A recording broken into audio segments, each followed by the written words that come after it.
All right, all right. Okay, so let's see. We've got quite a lot of topics that built up. Like some of these Would have love been to like see it. yeah. So some of these were Mm. kinds of what case of like, oh yeah, they just happened. We just didn't discuss it. Or some of these like Mm. Nen has like gone and like heard about them. So Yeah.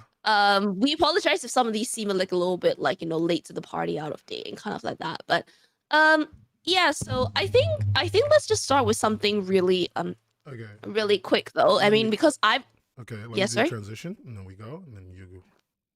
Yeah, Okay. I'm not gonna go in order of like whatever you see in the document, by the way, Yeah, just that's because I cool. think some yeah.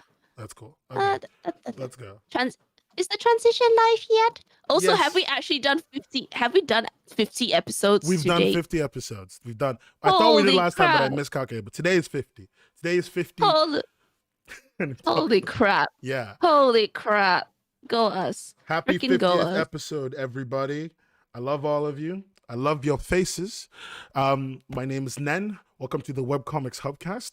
I'm joined by my lovely and wonderful moderator and Co-host. ego checker. I mean, you said it, not me. You said it. You Checks said my it. ego on the regs, kids. Okay. Yeah. So I mean, it's not. I mean, I guess it's also nice to talk about where we've been creating wise, but we can do that later as sort of like a Yeah. end of the show housekeeping stuff. Let's just Yeah. get started with some of the tidbits. So, Cool.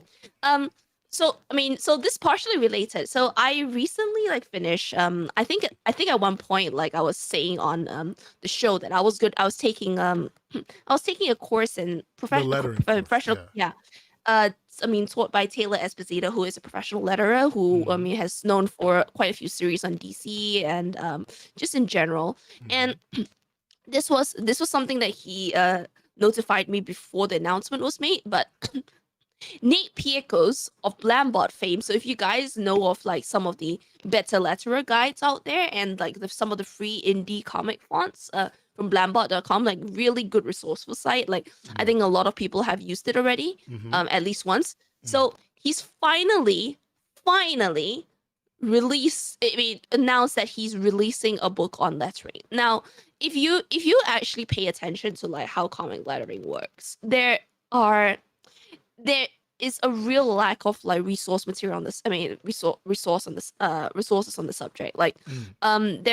There's quite a bit on so there's quite a bit on the actual drawing side of it, but there's not a Yeah. lot on the actual lettering. And the last time many books were released were stuff like released maybe about 2 decades ish ago by the people at Comic Craft who Mm-hmm. make a lot of the fonts that you know of in comic lettering. So like Comic Craft, like Wild Words. If you've ever seen that font, that's a Comic Craft font. And the guys behind Comic Craft made a book like that's about 2 decades old. It's showing its age because it's really thin and there's not much like material that goes in there. There's also I think another book out there that I didn't get to read text. I mean as well, but all in all, not a lot of information has been released in terms of practical, like how do you do this Mm. in your program of choice, what to think and look out for, and Mm. like why certain rules are certain, like whatever, like all these different examples really.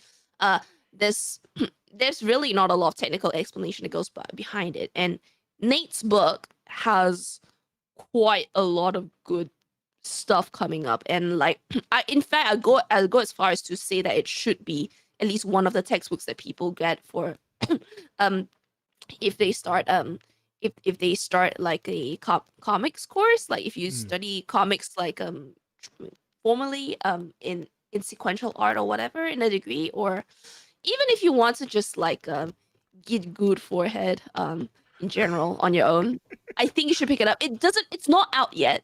Yeah, it's It not out yet. releases, I think, it Pre-orders releases are in open. October. Pre-orders are Yes. open though. It's called The Essential Guide to Comic Book Lettering. You should get it. I've pre-ordered it.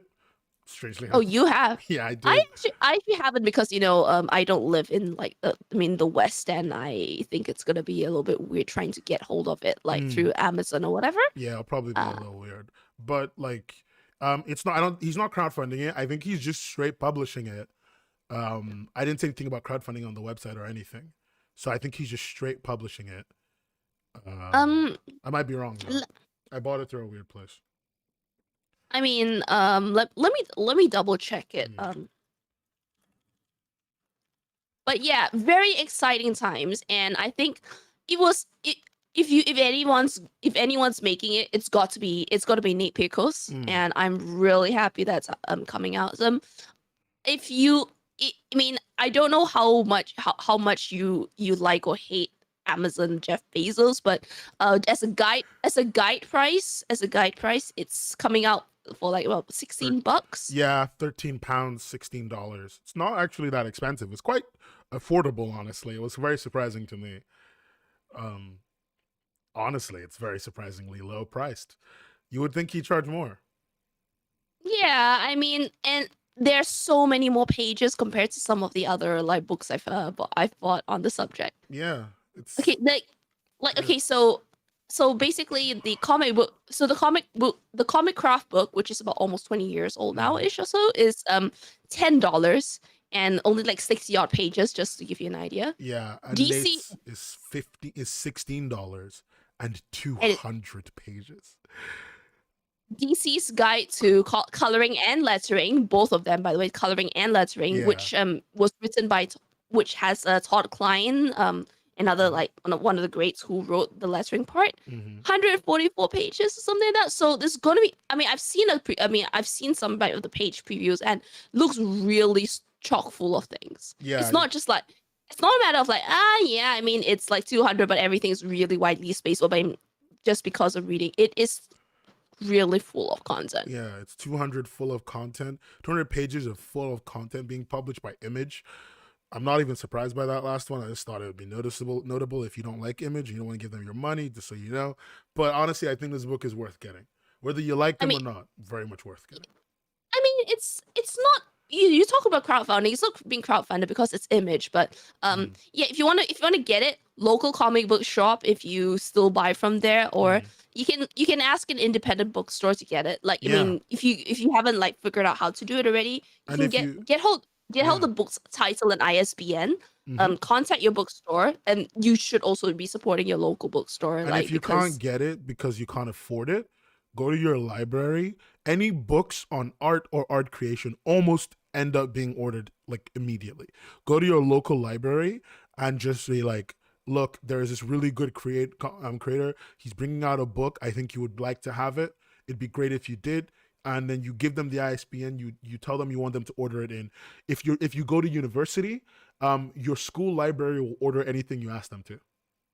Yeah, I mean, yeah, throw it up as a suggestion to your professor or whatever. That. Even if you don't do art, just if you're in university and you go to there is a form you can fill out for ordering a book that you quote unquote need. No, Basil, don't say that. Quote unquote need, and they will send it to you. Yeah. But yes, that's my big exciting times like news right now. Yeah. Then I think over to you to try and like find to talk about our next point. Okay, so the rest of today's show we want to talk about NFTs because okay. So full disclosure, I'm not the most comfortable talking extensively about NFTs in terms of my opinion because I'll tell you what. I mean, if you're paying attention on quite a few bits of social media platforms, like it's not just Twitter, by the way. Everyone says, it's just Twitter, like they're all terrible and all that, but everywhere, even on Facebook, like I'm Facebook, like all other like Instagram, other places, even Discord as well. So you either have to be like, it seems like you have to be fully against it, at least publicly, or you get like dragged to hell and all that. Like even myself, right? I mean, if I were famous and I didn't come out and say anything about NFTs, good or bad, that's already a point against me. I mean, I think if you say nothing, no one cares. It's only when you start advertising. I haven't seen them talk to anyone who doesn't say anything about it. In fairness, everyone was talking about it. No. I'm telling you, Nen, within Discord communities, there are some of us who are holding back because it's still better than like, you know, saying something or like saying not or not like being out, I mean, being outright forward against. But Mm. even if I mean, if you're not saying anything about it, there are some people who are still coming after the why haven't you come out against Oh, this? I'm surprised that That's what people are I'm doing that. Like, you can't force someone to really. I don't know. I don't think NFTs are really the hill you want to like. die a friendship on. To be honest. Yeah, like if I said for example that I am still not 100% sure in terms of making up my mind, Yeah. people would be like, why aren't you like flat out against it? Because it's complicated and it's difficult to explain. And quite honestly, that's kind of what I want to do. I'm not going to defend it. Everyone knows I don't like NFTs. I don't give a shit. Like, Kaz has an opinion about it that is particularly because it's a complicated topic to understand. People just come at you with it and then leave yeah, you like with it. like I think right. I mean, the whole blockchain technology thing, right? I mean, and Yeah. I mean, I'm still trying to wrap my head around it and Don't stuff. worry, I am And too. I do agree that even like people who even crypto bros are also like raising their eyes at like the NFT market, Yeah, the a lot of NFT, the crypto market bros don't itself. like it. A lot of crypto bros don't Yeah, like the market itself purely because even though it makes them a lot, even though it makes a lot of money, they see it's because it's a bubble. It's more evidence that cryptocurrency for them is a bubble. They get weird about it. But I think the best way to talk about this, if we want to talk about NFTs, let's actually explain what an NFT is. And I'm gonna just do I'm gonna do this really, really simple. You're gonna get it, trust me. So NFT means non-fungible token. Let's start with the first word, non-fungible. So what is fungible? Let's say I have $1 and you have $1 and you give me your dollar and I give you my dollar. We both still have $1 each, right? That dollar is fungible, as in I can trade it for an identical thing and it will still be equal in value, right?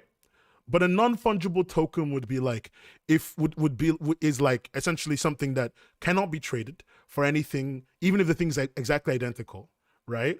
It can't be traded for that because that thing will always be different in some way. The item is unique, right? That's it. It's just like a real like, you know, like the way real pieces of art in real life when you paint on a canvas are unique unless you send them to a printer. Same thing. That's it. That's all NFT is. It's just a unique item on the internet. well, the problem is that how are NFTs being used in art though? That's the Yeah. thing. The way NFTs and art kind of work, like that's where the main interest is. The way they currently are is just somebody takes a piece of art, they give it a bunch of information and then give it a unique ID. That's the thing that makes it unique, by the way, the unique ID. And they sell that piece of art with the unique ID as an NFT. That's it. Although, yeah, the argument, however, is that you're not selling the art itself. You're just selling like you're selling a link to the art as you are. That's true. Like, this is the thing, right? When you sell it, what you really sell isn't particularly the image itself. You sell a link to the image combined with a bunch of information and a certificate. Kind of like the way, like, yeah, pretty much that. You sell a link to the image, a bunch of data, and certificate. If that link dies for any reason, right? You just bought a dead piece of. You're not gonna get a new one. You've just bought nothing. Like, there's a discussion about it. If a hosting service goes down, or if like a month ago, there was a fire at a data center. If a fire at a data center happens and they lose all that data, guess who just lost their NFT? yeah, and the thing is like backups are like, you know, who backs shit. Who up. backs shit up? Genuinely, most server farms, most people with big servers sometimes back things up. If you're lucky, they're good about it. Some of them don't. Weirdly enough, I know a lot of companies with big servers who do not back shit. They just rely on the server. One day it will fail and they will lose everything. It's weird. So NFTs are just like there's also like people. So some of the biggest arguments against NFTs are besides just that, and like obviously, like I mean the whole appeal about the whole appeal about cryptocurrencies, the whole deregulation thing. But but I kind of think that it won't really like stay that way for a very long time. Okay, other issues about NFTs, people like to bring up like the whole environment thing. Yeah. And totally true. Like I mean, a lot of tech tech like uses like huge foot. I mean, It's huge complicated like to carbon. like get people to understand the scale of it, but it's like, okay, all cryptocurrency mining, right, it's going on right now, uses about 1% of the world's total energy. Um, That's a lot. so what's the difference between celebrities selling tweets as NFTs and as ad space? Um, ad space is not the same. No, I mean, ad space does not equate to NFTs. Like You need to really. remember, okay, this is the part I wanted to get to. So like, okay, yeah, let's put it like this. Okay, let's say you know how, you know the reason why we all use money to buy stuff, because people keep charging money for it. That's kind of it, right? The reason why it's a big deal when people sell NFTs compared to ad spaces, NFTs require the use of a cryptocurrency. And I just explained that mining cryptocurrencies, like getting the money itself, is using so much energy just for getting fake money. So By the way, the Luxembourg thing is you can't just say it like that. You have to say whether it's how much it costs like to mine the Ethereum that you buy the NFT the buy for yeah, NFT, the amount or of are you the things the very min the relative. Yeah. no okay, like if you want to say in total so far in terms of like mining Ethereum and the blockchain, because um because the person who came up with that site that everyone is trying to cite, right, Yeah, site, I mean cite in their research, has said that you're misusing like my calculations. Like yeah. you can't, I mean, minting a single NFT is not the same in terms of energy consumption as like creating the whole blockchain or No, whatever. yeah, you're right. So Yeah. you want to be very careful, by the way, when you make Well, you claims use like that. that, because people are going to jump on you in like in any like Yeah. a debate or something. Yeah, like my whole thing is just, because you want to buy the thing, you have to mine more cryptocurrency. Leads to more energy use, and for most people, using energy to gather fake money is stupid. I don't blame them. Makes sense. Um, that's genuinely it. It's just, the problem is it costs a lot of energy to get cryptocurrency. Well, The NFTs are backed by cryptocurrency. You can only buy.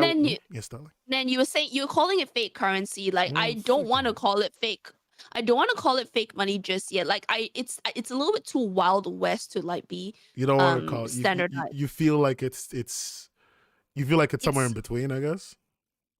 I mean, like I can understand why people are calling it like a bubble as well. And I mean, just for full disclosure, I do not have any holdings in crypto. Okay, I'm not like trying to like protect my interests or whatever. Yeah. But like I won't go as far as to call it like a fake currency just yet, because of how much because of how much like steam it's gotten, like, and it's more sustained like over the years, compared to say compared to like maybe like something that should have died out maybe a few No, like I see you. I see you.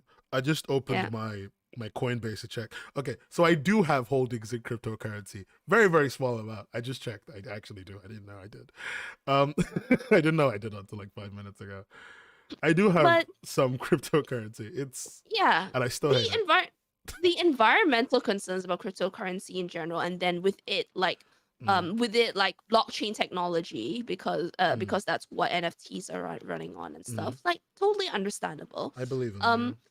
I I mean, I kind of, I mean, believe in like and hope for progress in terms of like more efficient ways to utilize this technology, because it kind of sucks, right? If you consider the idea of like, oh yeah, all these like render farms or whatever out there doing shit that's prohibitively expensive and Yeah. energy consuming. And yeah.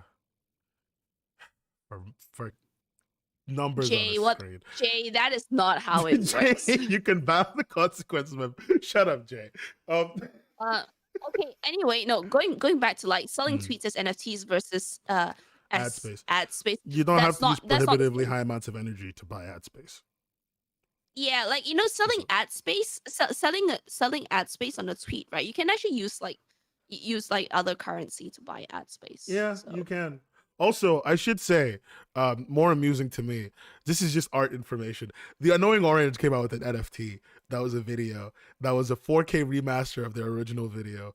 And if you went to the website to buy the NFT, you could download the video without paying for it. Oh my goodness. I was I have so to say, happy. the overly attached girlfriend sold an NFT as well. Really? It's like, okay, so the people who were the faces of like accidental viral memes that we still use today, they're Mm. finally trying to cash in on that and Yeah. selling NFTs for that. And to a certain extent, I'm just like, well, capitalism, folks. But at the same time, like, well, I mean, they never really got money out of it. So I Yeah, mean, most of them didn't. if people want to buy money for owning the NFT of these memes, like I say, suit yourself. Yeah, if people want to buy them, fine. If I would never start one. I personally see no reason in starting one. I'm not gonna get mad if somebody who's a small artist comes to me with the fact that they want to do an NFT because they want to make money because they've been working hard on their shit and it's not getting anywhere. I find it hard to say anything. What can I reasonably say? You deserve money, my friend. Like, you work Yeah. hard. I mostly hate the fact that big companies are jumping on it. I hate the fact that it's now in video games. That frustrates me. I hope that it slowly fizzles away. That's it. I'm sort of watching this space to see how like the technology is going to like work and improve and like be better, blah blah blah. But All I know is if I ever uh, sell an NFT of anything, just like tell me to log off and delete my account. I'll do it. I should do it if I ever sell an NFT, because I'm not doing that. That's against my general code of ethics, Mo. again, like I said, like it depends on like what changes happen in this space. But Mm. it's not something that I can confidently speak on as like authority or No, whatever that's because totally this fine. requires a lot of research, and even in the process of research, like you kind of have to like know who's got like vested interest in when they're telling you information and stuff. Yeah. And I think like, my obviously, funniest one was seeing an article from someone saying NFTs aren't bad, and it's written by a company that sells NFTs. yeah. Like, So what I do you mean, see? Such high level astroturfing. If I didn't open, like, if I had just seen the thumbnail, the title, and I wasn't a curious person, and I didn't click on that link, I would still think that it's probably telling the truth, like those people. I clicked on and by the way, if you guys are sharing that article that was talking about the issues with NFTs that was really written in sensationalist language, I implore you don't, yeah, because that article has a lot of I mean corrections that's needed. The author hasn't addressed it at all, and avoid avoid needless sensationalism. yeah, like Yeah, the one that was talking about like I mean no the sky's kind of falling kind of crap, and it's yeah. already been debunked by several sources that are a bit more balanced and stuff. But If you I want to talk about this and you know that it's bad and you think that it's bad and you think you have the evidence for it being bad, show evidence that isn't sensationalist. Show things that convince people. People are never convinced ever when you show them stuff just to scare them. They don't okay. care. Now this is why we're jumping on the whole NFT topic. It's because DC Comics sent a letter on their policy about like using selling artwork containing DC Comics characters as an Yeah. NFT. Now if you remember we've talked about like I mean the whole idea of like fan art and making money from it, where it's actually always been a gray area. Yeah. Because yeah, I mean technically you would be profiting off the IP of an I mean big of a big company and all that, and Yeah. which is I mean if you want to say like legally you shouldn't be, but it's this weird gray area that companies sometimes choose not to go after you because it's like free publicity for their IP, you know, to have like art. I mean, to have like art of of the characters like Yeah. being sold as merch or like prints or whatever. But then after Now, a DC comic freelancer sold a Wonder Woman art piece for $2 million. Jesus Christ. yes, that's. I mean, and from my experience, like, with working with art driven past, this is definitely a lot higher than what a piece would Would go for. what a piece would what one of his pieces originals, by the way, like Mm. you know we're talking about traditional art original with Yeah. charcoal and stuff. It's a Mm. lot more than what it would go for. Yeah. And um but so they basically like sent out a letter that kind of like is okay, we have our own NFT plans for DC comic characters, so you better not like do shit with any Mm. of your art that contains characters from our IPs. Yeah, this comes courtesy of Bleeding Cool. They also but most of the articles they come courtesy of Bleeding Cool. They also there's also been some buzz amongst the people who work for DC. Saying, so one of them, I think Fraser Campbell, saying, "I hope this news that DC Comics are allowing themselves to become involved in NFTs isn't true. If it is, no more money from me." From me. Joe Glass, who was on the show a while ago, cool guy. It'll be a massive letdown if DC start getting involved with NFTs. Some people are positive about it. A person called Colin Maxwell saying that they've got to make money somehow after pouring it down the drain to make a movie. Well, DC, right? The way so DC as a company, like, is a little bit oof at the moment because Yeah. they actually recently closed their toy division. So Dude. a figure, a Catwoman figure that Arjun was supposed to be releasing with DC has been cancelled as a result of that. DC is Which currently in a is weird place. They might have made a lot of money with their movies, not bank breaking, but they've made a lot. But their streaming service isn't doing well. Comics aren't selling as well because they haven't, like, one could say it's because they haven't adopted digital. And lots of things just aren't going great for DC right now. It's not bad, it's just not great. it's just the holding companies. What, AT&T, Time Warner, was it? Yeah. They're notorious in America for being like, Yeah. well, AT&T and Time Warner are companies that, in my experience in tech and in my knowledge of the market, operate exclusively on profit. They would sooner sink a they would sink a boat that's slowly sinking faster, if only so that they could make their final quarter bottom line look better. It's weird. They're a weird company. But anyway, before we get into the other two topics, let's get into the quick bits. Quark boards. There's a story. I've had a joke for it, and I didn't say it, and I said the wrong thing. Whatever. We're here. yeah. So Bink. I don't know why you call it Bing, by the I way. don't know what's wrong with me. Sometimes I type wrong. Bink, the book industry charitable foundation, gave almost $3 million to bookstores and comic shops in 2020. This information, Jenny. So what is Bink then? Like, you have to. It's basically like a foundation to support industry retailers. It started at the beginning of coronavirus. A bunch of people. Oh wow! Yeah, it was, remember it started around the beginning of coronavirus. Yeah, and like they would take donations from whatever company was willing to give it to them, and then they would give that money to comic stores to keep them open because nobody was making money for the however long coronavirus went on for. Hell, I was living in my last apartment when coronavirus started, and I did go to the comic book store once, and she was open for like 5 minutes. Like, I think I came as she came to pick something up from the store, and she sold me a book, and that's it. So all of them have been closed. Weirdly enough, this year a new comic book store opened in Virginia called Big Lick. Unfortunate name. Big Lick. So I'm guessing that the whole Bink thing is working out, keeping stores open, helping people out.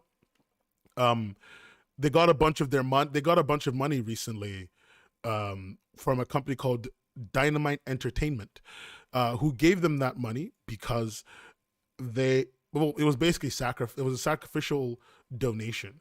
It seems that they gave it because they did a boo-boo last year, and they wanted to make up for it and make people stop thinking about it.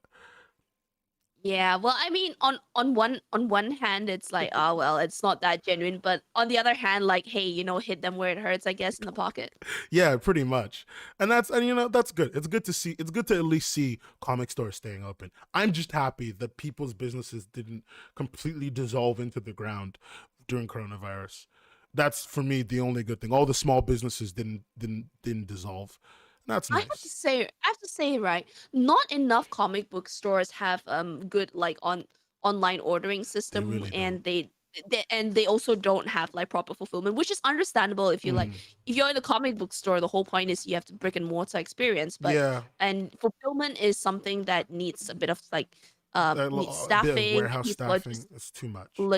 Logistics and stuff like that. Yeah. If they pulled, I think if in every town, I think if it's on a town by town basis, they pool together to make one warehouse for their stuff with one set of staff that does all of their fulfillments.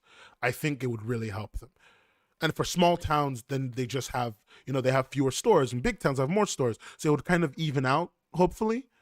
So sort of like a collective in a sense, right? I Yeah. mean, like if you want to fight, it's sort of like your own way of fighting against Amazon, I Yeah, guess. pretty much. Honestly, if more comic book stores had online sections, I would never order a thing out of Amazon. I recently rebought Mouse, the graphic novel. I recently rebought it because I used to have the original two-parter, just got lost in all the moving I do.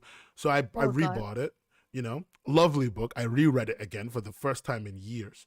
And I kept thinking, I gave $11 to Amazon. I could have given those $11 to a bookstore, but they don't have it. And in the UK, especially in the UK, there's no we don't really have like an online presence for most stores here. It's not a thing, Painful, yeah. It's weird. It's weird. You can take the Diamond Publishing one. Go for it. Hang on a minute. Like, let me look at the notes. Or do you want to take the heavy paint one? I do the Diamond Publishing one. No, it's all right. Like, I'll talk about Diamond Publishing. So, Diamond Distributors, right? Isn't it? Yeah. So we've talked about Diamond like a couple of times on this show. For those of you who need to be brought up to speed, so Diamond Distributors are like the big name that we talk about, and when it comes to like getting comics printed and distributed across various countries all across the country in the US and stuff. They are like the fulfillment place, and they have always been like a lot of complaints against them because there is practically a monopoly when it comes to Diamond. Pretty much. And the quality has been kind of ass, like the customer service has been kind of ass and all that. And in last year, DC had a really shocked the comic world when they said that they were breaking away from distributing stuff via Diamond, which was in response, I think, to Diamond going like we have to shut down our printing production houses, the fulfillment whatever, because of the COVID. So because of that, there's a whole chain of people who are not getting paid, whose stuff is not getting released, so people just like, okay, I guess we're pausing work and stuff. So comics were getting delayed because of what they're doing. Go ahead. You can please elaborate on the whole Diamond thing for me a little bit before. So as you said, you are very correct. DC left because Diamond was being kind of crap. So when DC left, it wasn't all positive news. DC left, said they weren't using Diamond anymore. Scout Comics, a little small comic company, did as well, and they went to a company called Luna Publishing, another company called UCA. And then this year, after all of that happened, right? Oh, by the way, I should say this. After going to Luna Publishing UCA, DC actually still is with Diamond here in the UK, because with the combination of coronavirus and Brexit, they just could not organize an actual moving, a thing. So Diamond still distributes here in the UK. But this year, after a while, Marvel left and went to Random House. Penguin Random House? Bird people? This is actually really big news, because if you look at like some of the bigger publishers, of books in general, not just not just comics and graphic novels, people actually don't realize that Scholastic and Penguin Random House sell so many more books and really do.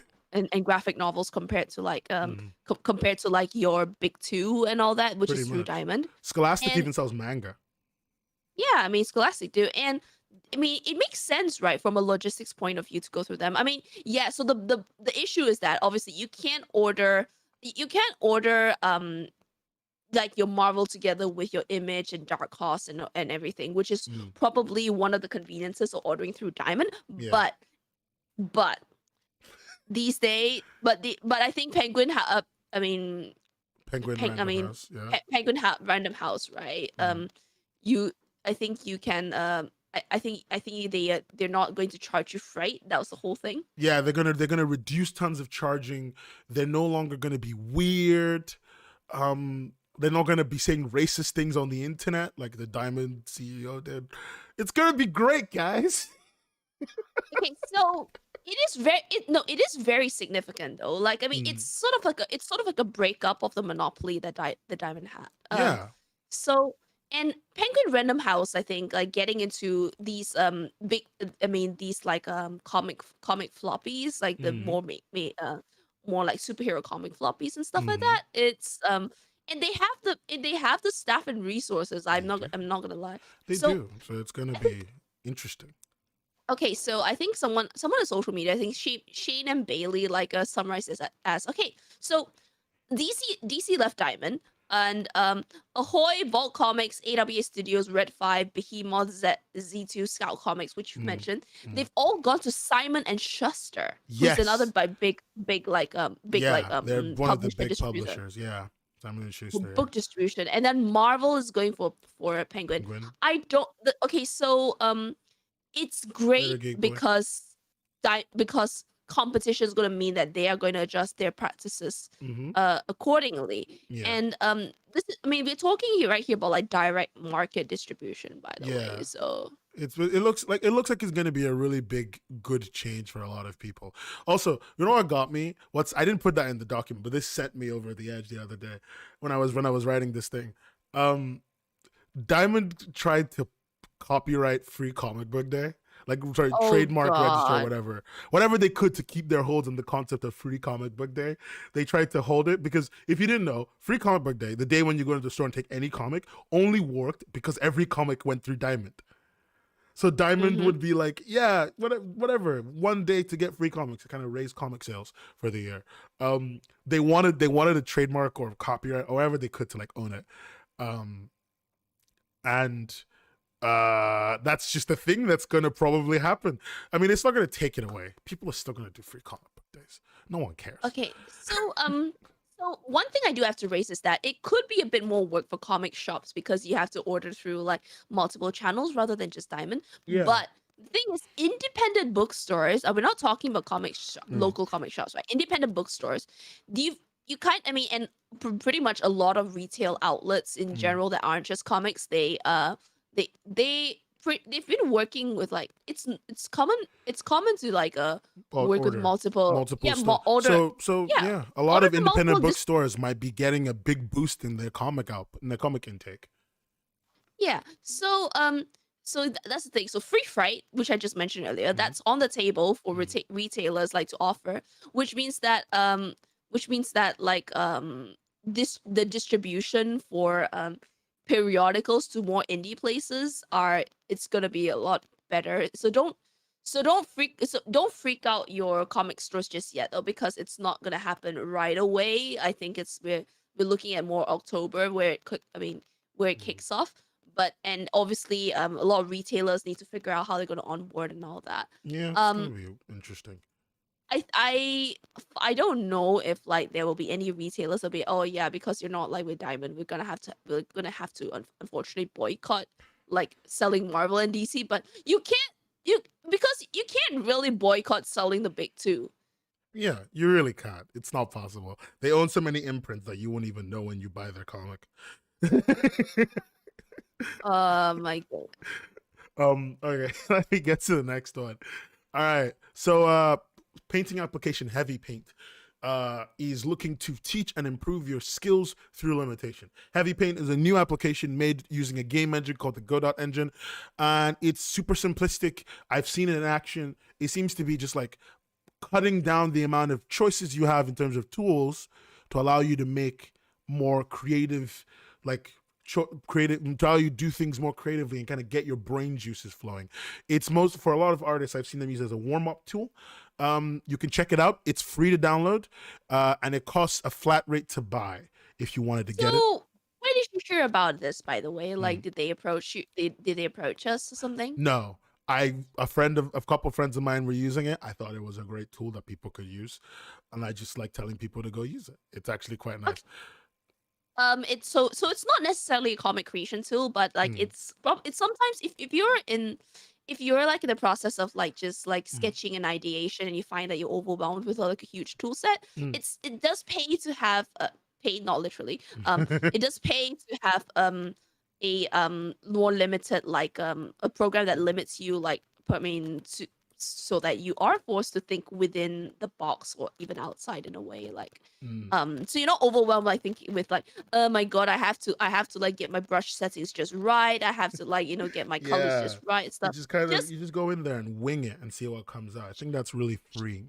yeah, just freaking like ideate and stuff. Like Mm. so I think it's cool. I always like the idea of like, more things that come out. So like I mean, I've been talking to a couple of people about who okay, I think it's coming to the Adobe thing. It segues nicely into Adobe, but Mm. we will touch about the Adobe thing later a bit more. But there've been people who've been like saying that I've been wanting to leave Adobe, like, but I cannot find like a proper like full on replacement. And like sometimes I kind of feel that you shouldn't be looking for full on Adobe replacement, Yeah, you like should be looking because for things that can replace the things that you care about. yeah, it's not just that. I think creatively, Mm. I think creatively, if you think only in like Adobe functionality, you Mm. kind of limit yourself in terms of your own workflow. I Indeed. mean, someone wrote an article about this, and about like how, right, because not using the same exact tools as Adobe forces Mm. you to like find a different approach, which may give you a different result, but it might actually save you so much more time. You might like the result a bit It's better. true. Yeah. So Yeah. You're right. You're right. but we will talk about that later. So that Yeah. was heavy pain, and you've got a last like quick bit. Yeah. I'm just gonna get this last bit out of the way. Um. Don't This is don't painful. call coronavirus the Chinese pandemic. Please don't do that. And like just because you're a comic book, like a comic big wig doesn't mean that you are immune from saying like all sorts of weird shit Yeah. sometimes. Please, Jim So Steranko, don't be a racist. if you don't know who Jim Steranko is, he is known for his work on Agents of Shield, Nick Fury, um and he revived Agent Jimmy Woo for Marvel Comics, and so he's in the credits of WandaVision as well. If you Yeah. liked WandaVision, good on you. I haven't watched it yet, Not yet. Me neither. but these days he's more known for his weird political outbursts rather than his work on comics. Believe whatever you want to believe. I can't stop you, Jim, but please don't say Yeah. terrible things. Just try not to. Thank you. Yeah, it is Agents of Shield. Yeah, I'm sorry, Vassal. Anyway, the quick bits are over. They'll be here next time. On to the next topic. Okay. How do we want to talk about it? How do you want to introduce it?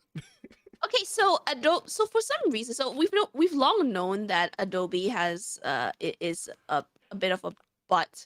It's a love. We have a love hate relationship with Adobe. Yeah. Powerful powerful software suites. Yeah. Price unfortunately is also kind of powerful. The pricing practices are also a little bit like oof at the moment. If you work and if you work with certain projects and it makes sense, like because the cost of it you can recoup, Mm. fine, it does make a lot of sense. And technically speaking, if I really needed to, I could probably get like my work to pay for my Adobe subscription. Yeah. um But but it's not worth paying for. it really it sadly is not. And what pains me is that there are a lot of the requirements or demands of like industry Mm. won't like have any wiggle room or like it's Adobe or bust. And I use Illustrator for lettering in some cases. Yeah. Unfortunately, if a publisher wants native AI files, even though like places like Affinity have software that can output AI for file format, Mm. because it's not native AI, I am going to have an issue with cross compatibility. It's Yeah. the same thing. It's the same thing with PSDs. Okay, so PSDs work across all a lot of like the major like Photo graphics editing. programs. Yeah, they do. But like Clip But Studio, when it exports a PSD, it messes up all the text, turns all the text into yes, images. It's very annoying when you want to work with text. yeah, so you don't get live text, and that's the same issue with Affinity exporting AI as well. Mm. Like, in it's pain, Peko. It's pain in the hardest way. And like But I think I'm gonna what is advocate. I don't know. Should I yeah. advocate for it? Is it okay to advocate for the piracy of Adobe software? I try not to like outright advocate for piracy, but sometimes, like, the way that these practices make it like a little bit painful to painful to like justify Mm. justify an actual like Justify an actual, go yeah. Like, above look, board. if you're struggling and you don't know where to pirate Adobe, honestly, there's a real good website. Just if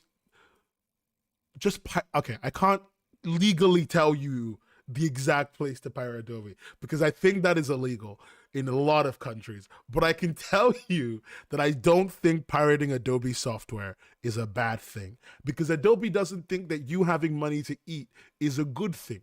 So I personally think it is morally okay to pirate Adobe software. I'm not saying you should. I'm just saying that in terms of morals, I think you're in the clear. Okay, like, what's this thing with recent, like, we're not just like having a Adobe bash all out of nowhere. Like, I Yeah. think there were recent Yeah. talk about their early termination that's Yes, indeed. gone. They have an early termination fee now for people for creators.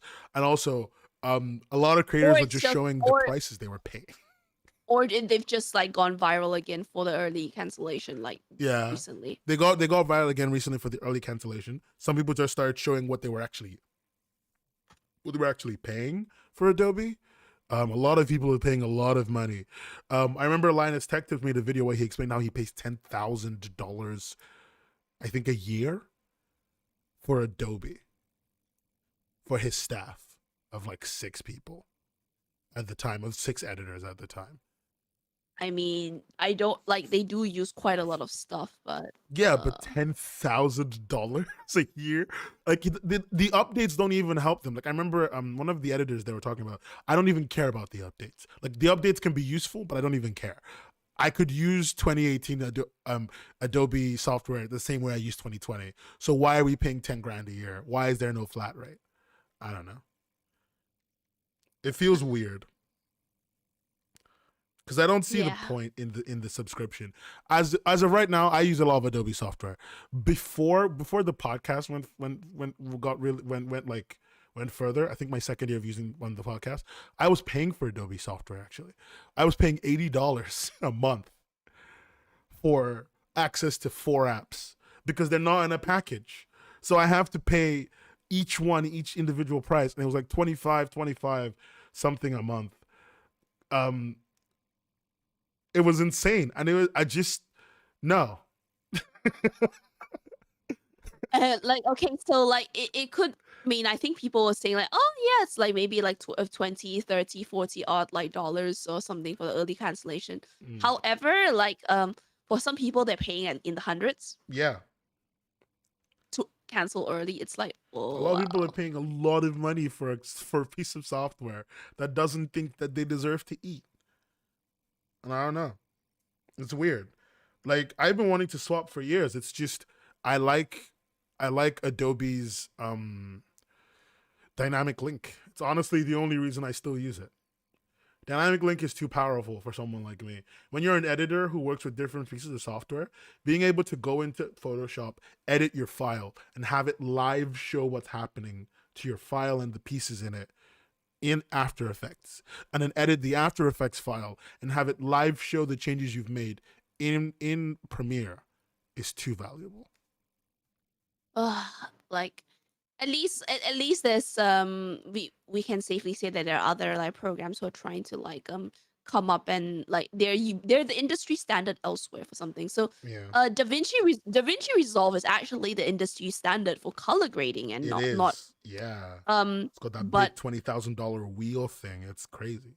$20,000 wheel. Yeah, they have a little a console, like a physical console that does all the things the software does, but in real physical life with buttons you can read and shit. So you don't have to figure out the software. You just use the console. It's like But yeah, 20 grand. okay, Nick is saying that it's because Creative Cloud is legally a 1-year contract rather Yes. than a true monthly sub, and that is actually really scary. Like, you Yeah. really do have to read the fine print, which, so it's understandable that you have to pay to leave the rest of the contract because but the way that it's framed though, like not upfront, not Yeah. upfront, and even and like yeah, it forces you to read the fine print. I'm not going to say like who reads the fine print anyways, because it really is your duty as a consumer to actually check things. But Yeah, no, I agree with you. I just misleading, however, very like misleading. I would almost call it a dark pattern if it wasn't for the fact that it wasn't that evil. Dark pattern is when like a website hides things you agree to in the middle of a bunch of text. That's it. yeah. A lot of websites do it. It's very bad. It's also illegal in California. So good for us at least. But yeah, that's kind of it. I'm not saying you should torrent Adobe. I'm just saying that if you did, I wouldn't be mad.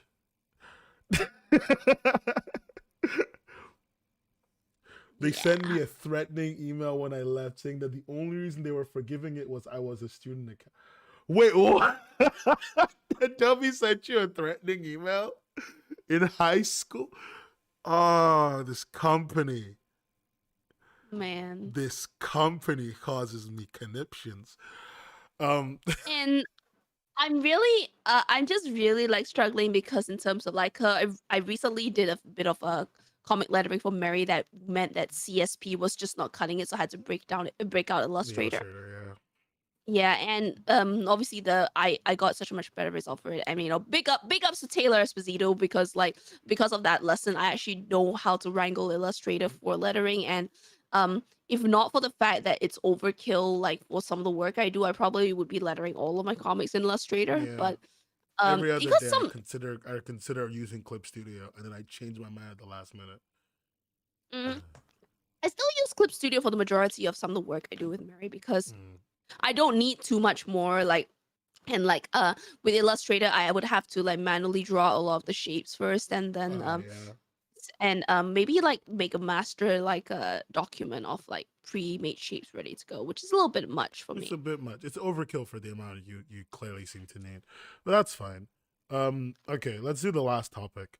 Okay, this is the one I wanted. This is the one that's on that should have been on the title, but instead I put NFTs. Cacao wants to fully acquire Tapastic, probably. Okay, so let me just break this down for you. I was on the Tapas forums. Cacao, is it cacao? Huh? It's not cacao. Cacao.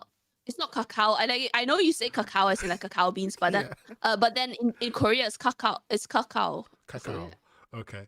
So I was on the Tapas forums, as I am sometimes, looking for some of the tea, and then I saw a post that links to a weird, shady Korean news article called pulsenews.co.kr that claims that Kakao wants to secure Tapastic to widen its presence in the US content market.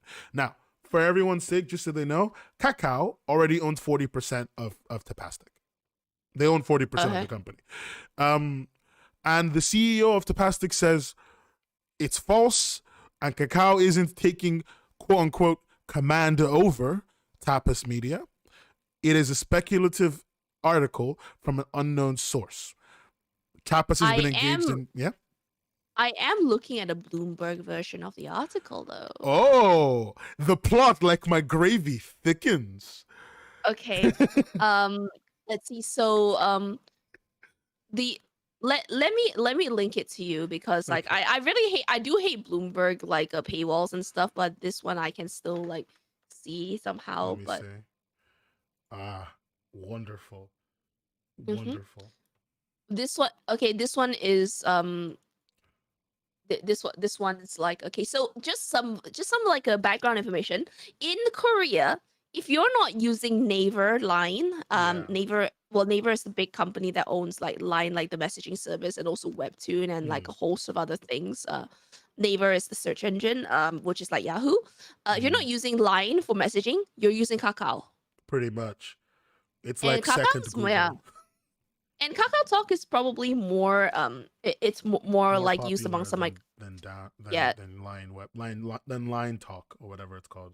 Like Line for messaging. Like Kakao Talk is probably like more known there. Like from my experience, I remember using it in the past before Line, just outside of Korea. But for a time when I was regularly like talking to a couple of like Korean friends, they much preferred they much prefer Kakao Talk, and they Mm. used it among themselves. But I was using Line with them though Yeah, because of the stick, yeah. because of certain stickers. So yeah, But like this thing, Kakao is a big company. They've already owned Tapastic for a long time at this point. part of Part of it, it, yeah. part of it. The CEO is saying that they're not going to be taking taking command over Tapastic is what triggered my brain juices. Basically, the words just they seem like they seem kind of crappy. Like, you know when you say something that is true but you don't want to say, you're trying to say in a different way. He's saying taking command over, as if like, oh, they're not going to have a controlling share, or if they do, there will be some negotiation to make sure that we maintain control. That seems to be what he's looking for. They're looking at other companies as well to buy into Tapastic. Tapastic isn't even having a bad year. They're having a good year. They just released like 3 different comics. One of their comics that's based on a novel on their own platform called The Beginning After the End is doing disturbingly well internationally. I'm Hmm. surprised that they need this investment at all. Well, I mean, it's hard to say, but here, I mean, a little bit of background about like Kakao's own like foray into webtoons, yeah, Mm-hmm. because again, apart from being like Naver's biggest rival in just like in general, I think it pays to know some of the details. So in Japan, in Japan, Mm. Kakao's owned webtoons app is actually doing better than Line's own. Yeah. So the Piccoma manga app is it's jointly owned by Kakao Entertainment, and it's also its parent company, Mm. and it's the most popular manga app in Japan rather than Line Okay. Line's own. Yeah. Yes. Wow. And yeah. It's kind of And Webtoons owned by Kakao Entertainment on the app, like as I mean, compared to like other productions, they actually mm. account for 40% of Piccoma's sales. Wow. Yes. And yeah. And yeah, so like I mean it's not just Tapas Media that they're looking at, but see They're in looking at other business, right? people too. Okay. In business, right, it doesn't always make sense to start up your own like thing. It sometimes Yeah. makes sense to acquire. Yeah, makes sense. Makes more sense to take something from someone else that they've already built, because then you take all their user base and everything. The same way Webtoon bought not web novels, Wattpad. Wattpad. Yeah, Wattpad. they only bought Wattpad because it was a way of getting into the novel space, like web novel, and having access to it. It was a good move. It's always a good move to buy a company out if you already have the funding for it and they already have a user base. You lose nothing and you only gain. The problem now is whether or not um, Kakao is going to take over Tapastic and, you know, assert their rules. A lot of creators are actually worried about that, losing complete control over the web, like, you know, losing the control they have over Tapastic as it is. I can see why. Well, I think it pays to know that like one of the teething issues that we noticed with Webtoon was obviously like are they going to be like having the same like practices that the Korean like HQ would want like mm, in a different market? mm. Like is Kakao like internationally minded enough to understand that the culture of Tapastic for better or for worse, like regardless of what you feel about Is Tapastic, more suitable to the market they're in. Yeah. yeah, then that you it's more suitable to market like around the world rather than Mm. by I mean importing wholesale from Kakao's own like SOPs and stuff, or like in Korea or Japan's own SOPs. That's a cause for concern, and yeah, like I actually know like somebody who moved over from Webtoon to Tapas. I can't say right now who it is, but That's okay. um Yeah. yeah, but they were pretty like notable like part of of like webtoon canvas, and they moved over to Tapas for like user generated for the user generated content wing. So it's the same kind of thing, but Mm. Tapas I think is making big moves, and They're making it's big interesting moves because they want to take more control over this market. They've not regardless really of had a our lot. own regardless of our own history with some of the people in Yeah. Tapas or like one person in Tapas, um, I will happily believe that there are other people in there Mm. who make who make it better for the company. Well, yeah, I mean, of course, like we're not their best friends, but we gotta believe because our friends work there. We gotta hope that good things happen to them at the end of the day. Our friends work on their platform and rely on their platform for money. I'm always hoping good And things happen to them, even though I don't agree with them. uh, and it's always nice to have like competition for like line webtoon. I mean, yeah. Right now, it's not a big competition, but it's gonna be something eventually. I mean, yeah. No, that's it. We're caught up. Mhm. Yeah. Thank you so much today, Cass, for being around. Thank you to everyone for showing up Yeah. to this. Mary too. Thank you, even though you came at the end. Very much, Ren. I Um, appreciate you, but we probably do want to try and like get a different like guest at some point as we well, do. or We do. I want people to suggest me a guest that they want to talk to. I mean, I haven't spoken to one in a while. I don't really know anyone. I don't know who's hip. Who's hip right now? Who's a hip guest? I want to know who's hmm. a hip guest. What's popping with the guests? You know. But yeah, it'll be. I'll look around. Suggest one to me if you want. In the Discord, that's where we also we're literally in a stage room right now. If you want to get in on that, if you prefer stage rooms instead of like Twitch or or YouTube, you know. But we're also, as I said, on Twitch and YouTube. Check those two places out. Make sure you subscribe on YouTube. Make sure you follow on Twitch. Um, thank you for being around. I really appreciate Jake Paul.